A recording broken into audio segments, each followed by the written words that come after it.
Hey, so I am back in my grandma's laundry room.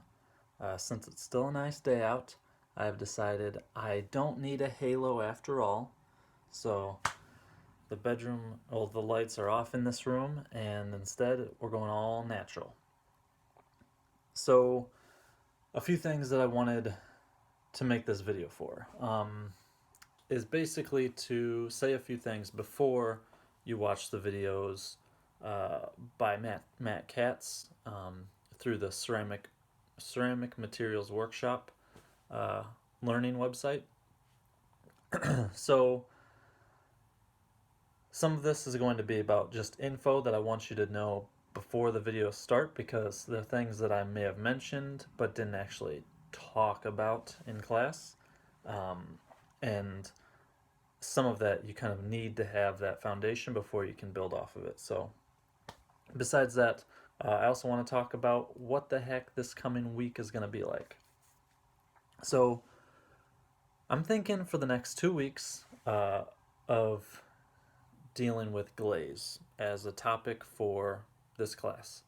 We were about 1 week away from uh, putting glaze on pieces and talking about it, and me going through a whole spiel. Then the schism happened, so now this is what we have to resort to.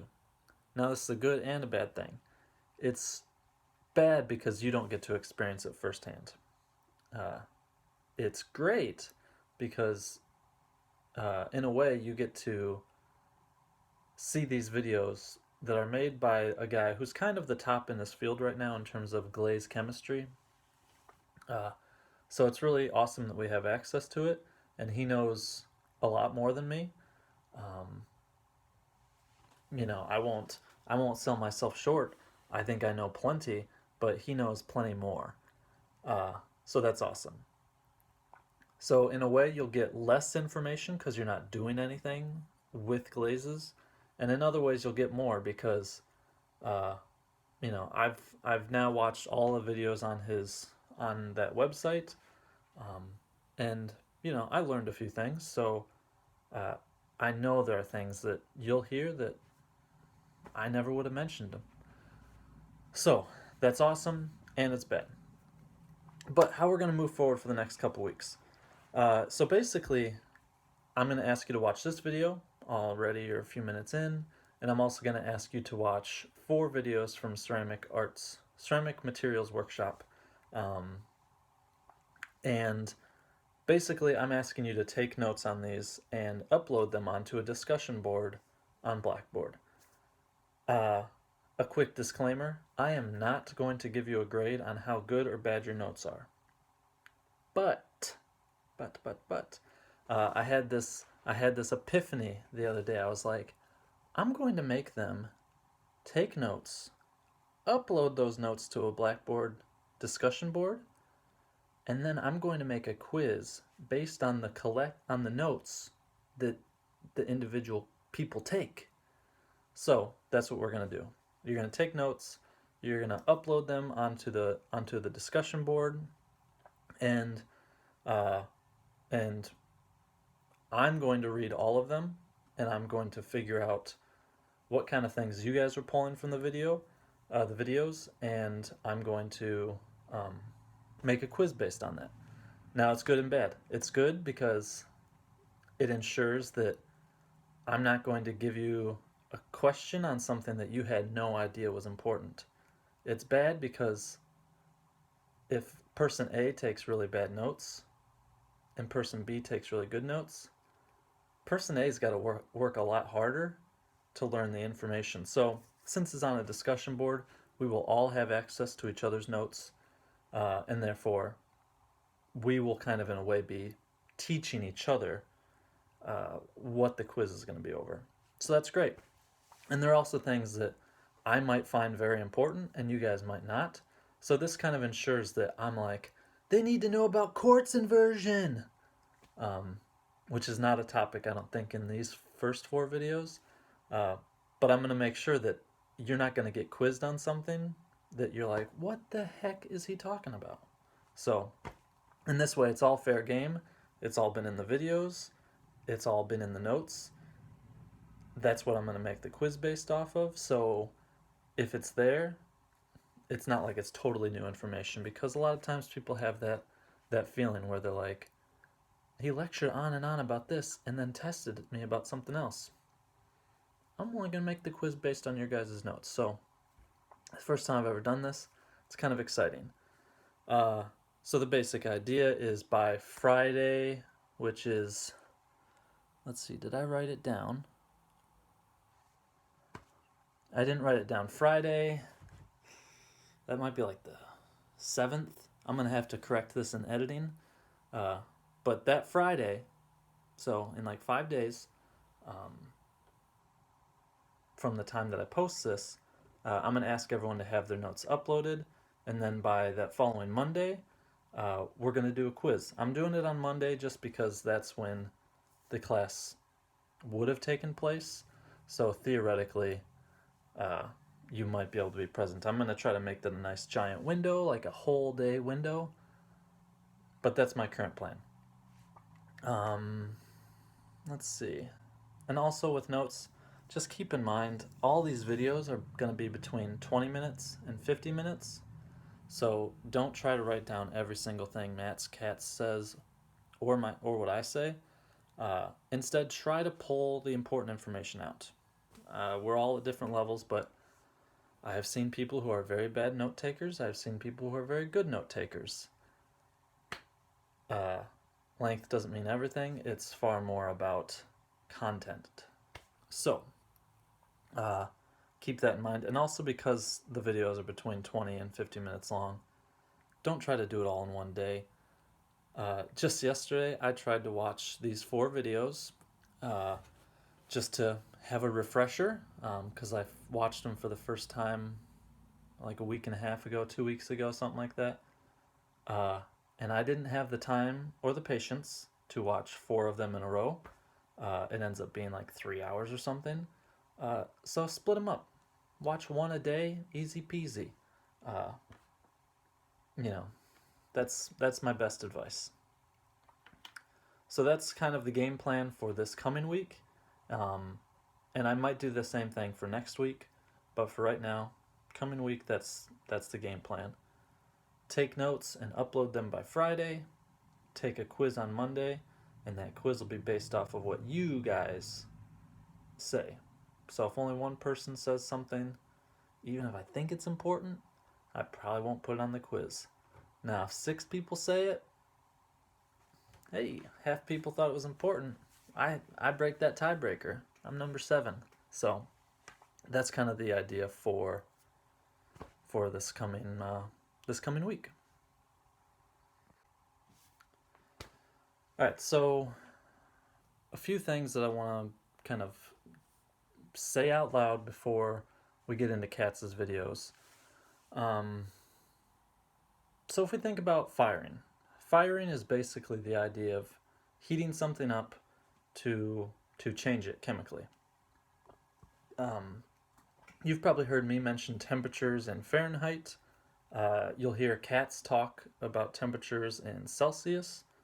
There's nothing inherently wrong with either of them, but they both do have one major flaw, one big problem. And it's just basically that they don't tell the whole story. Doesn't matter if it's Fahrenheit or Celsius, something's missing. So if we bake a cake, you take the batter, you put it into a dish of some sort,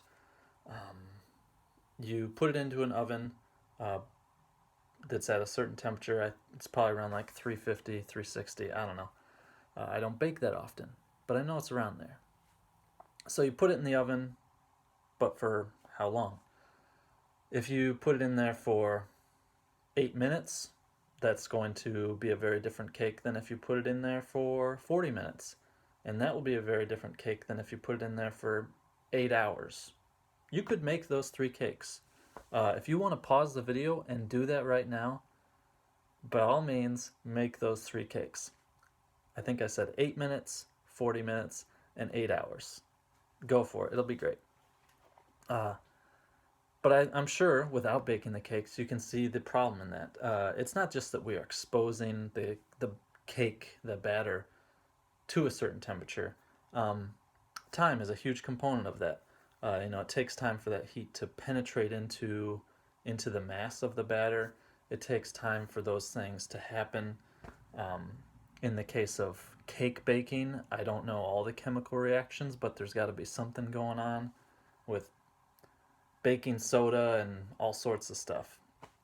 And the sugars, who knows? I'm not a baker.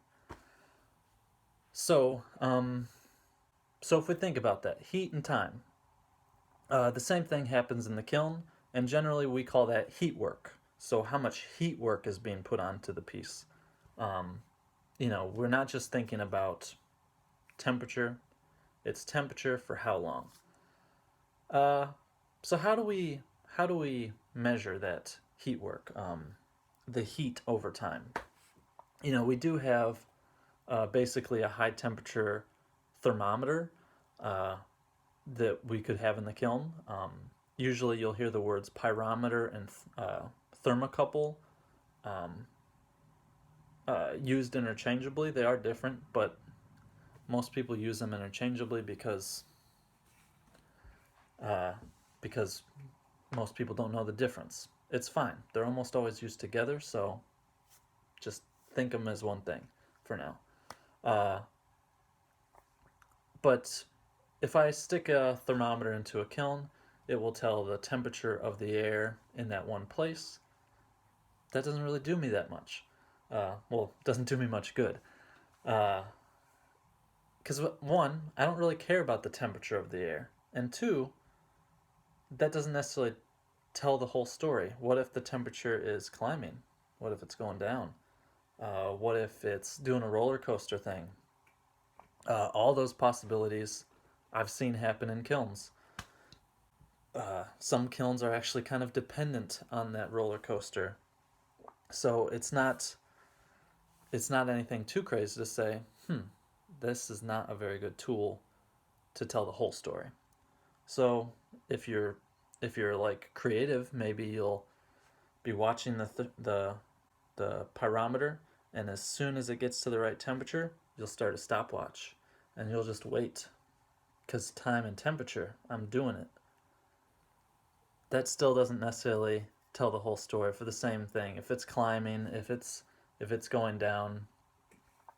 So ceramics, people are pretty ingenious. For quite a while, we have come up with this new idea called cones.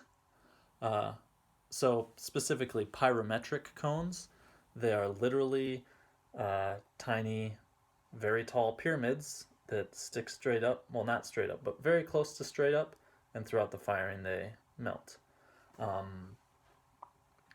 So why are pyrometric cones inherently better than a thermocouple, or even a thermocouple with a stopwatch, which I've never seen anyone do with an actual stopwatch, but I'm sure people do somewhere out there.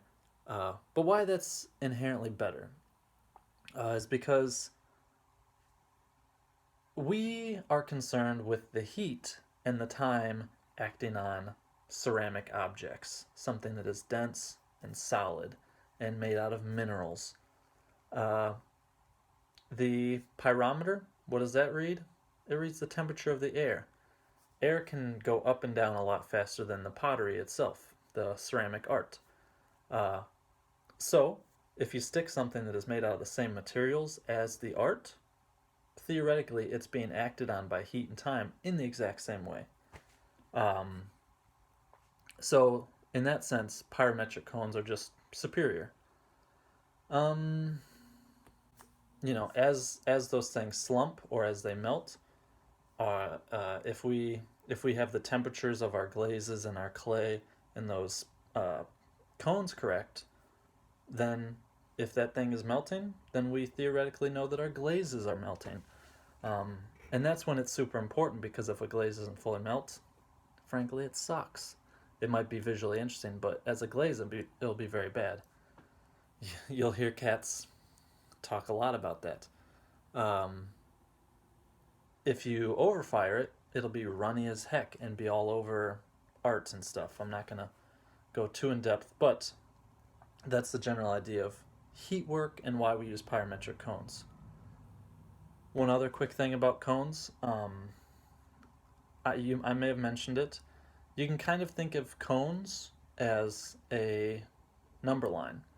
Uh, and Katz will go into this more in depth, but on way one end is cone 022, and way on the other is cone, I think he said 42.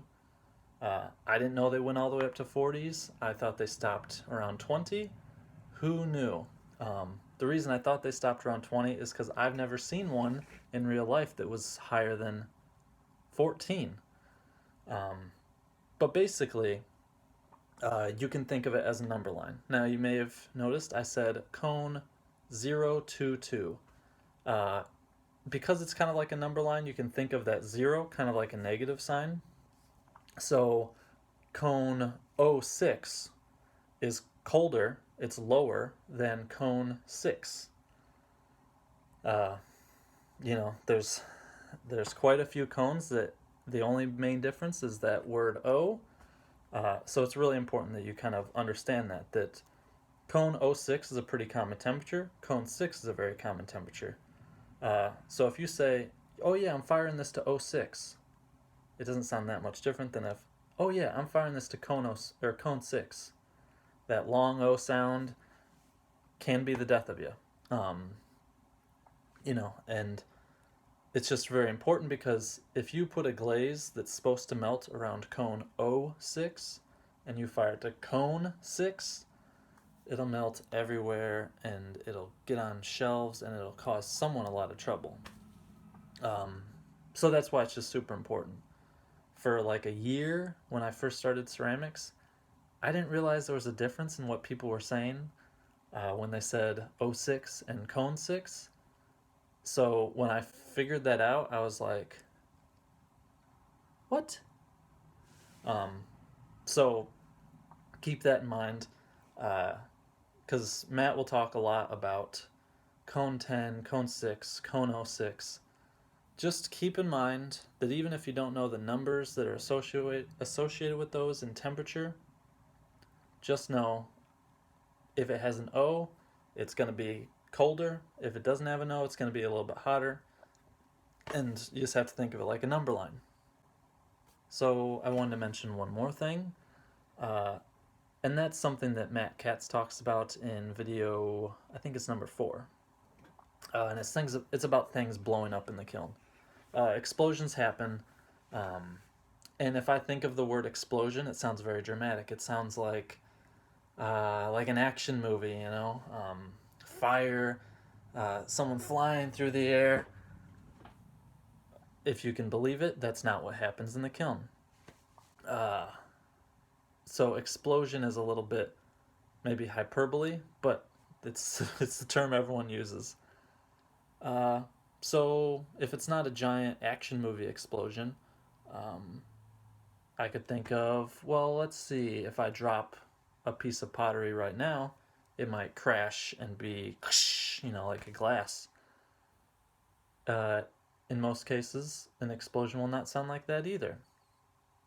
If we think about it, the pottery has not been fired yet, so therefore it doesn't sound glassy at all. Matt Katz says that it just is like a pop. I unfortunately know that that's accurate. I was once working at an institution, and I blew up probably somewhere between 40 and 60 sculptures made by elementary age kids. And they were all heartbroken, and it was all by accident. I know I'm evil, but it was accident, and I've accepted it and repaid my debts to society. But that idea of just a small pop, as sad as it is, it literally sounded like someone was making popcorn inside of the kiln. It was just a faint little pop, pop, pop, pop. And by the time it all happened, I knew what was going on inside of the kiln, but I didn't know when I first noticed the sound. So just kind of keep that in mind. We often say explosions. They're quite gentle sounding, uh, but yeah, at least in that scenario, it sounded just like someone was making popcorn in the dang kiln. So anyhow, just wanted to add that. Uh, so from here, I'm asking you to watch the first 4 videos on the Ceramic Materials Workshop website. Take notes by Friday. Again, I'll have to add in the date because for whatever reason I don't have a calendar in front of me and I'm not good with dates just stuck in my head. With this quarantine, I don't even know what today's date is. But by Friday, upload those notes onto the Blackboard discussion board. Um, and then from there, over the weekend, I will read them. I will make a quiz. And that technically means, because I've got 3 classes, I have to make 3 quizzes over the weekend. So I'm going to make those quizzes and I'm going to administer your guys's quiz to your class, um, and that will also give you time to read your peers' notes. So like I said, think about content, don't think about sheer length of your notes. I personally would hope that it's not like 60 pages, single spaced, maybe size 10 font. That'll be torturous. Don't do that to me. But take good notes, take important notes. And then on Monday, we'll do a quiz, and hopefully it'll go smoothly, and no one will do terribly, and we'll be able to just keep on going. So that's kind of what we're doing this week.